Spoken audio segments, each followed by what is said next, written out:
খবরের শিরোনামে এখন আরামবাগ। তৃণমূল নেতা উত্তম কুণ্ডুর জামিন নাকচ হওয়া সত্ত্বেও কেন তিনি গ্রেফতার হচ্ছেন না, এই প্রশ্ন তুলে সরব হলেন আরামবাগ সাংগঠনিক জেলা বিজেপির সহসভাপতি গণেশ চক্রবর্তী। তার ফেসবুক পোস্ট ঘিরে এখন রাজনৈতিক মহলে চাঞ্চল্য।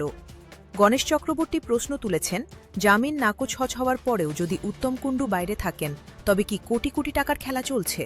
তিনি সরাসরি প্রশাসনের ভূমিকা নিয়ে প্রশ্ন তুলেছেন।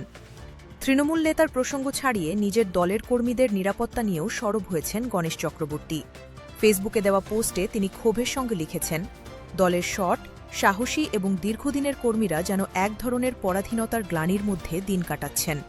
তার অভিযোগে উঠে এসেছে তিনটি বড় ঘটনা।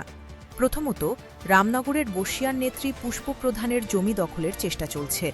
দ্বিতীয়ত, মাকড়া গ্রামের জয়রাম বাইরির ছেলে পার্থসারথী বাইরিকে মিথ্যা মামলায় ফাঁসানোর ষড়যন্ত্র হচ্ছে। এবং তৃতীয়ত, তালপুরের হারুমান্নিকে রক্তাক্ত জখম করার অভিযোগ।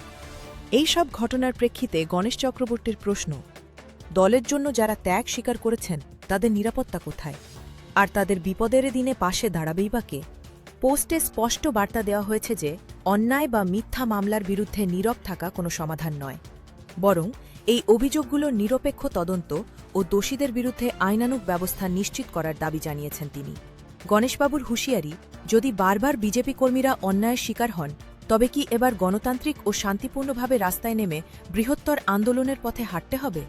সবশেষে গণেশ চক্রবর্তী দলের কর্মীদের পাশে দাঁড়িয়ে বার্তা দিয়েছেন, সৎ ও সাহসী কর্মীদের সম্মান ও নিরাপত্তা নিশ্চিত করতেই হবে। আদর্শ নিয়ে অন্যায়ের বিরুদ্ধে লড়াই চালিয়ে যাওয়ার ডাক দিয়েছেন তিনি। আরামবাগের রাজনৈতিক প্রেক্ষাপটে এই ফেসবুক পোস্ট এবং গণেশ চক্রবর্তীর এহেন আক্রমণাত্মক অবস্থান রাজ্য রাজনীতিতে কতটা প্রভাব ফেলে সেটাই এখন দেখা। আপনারা দেখছেন আজ বার্তা, আজকের বার্তা, বাংলার বার্তা।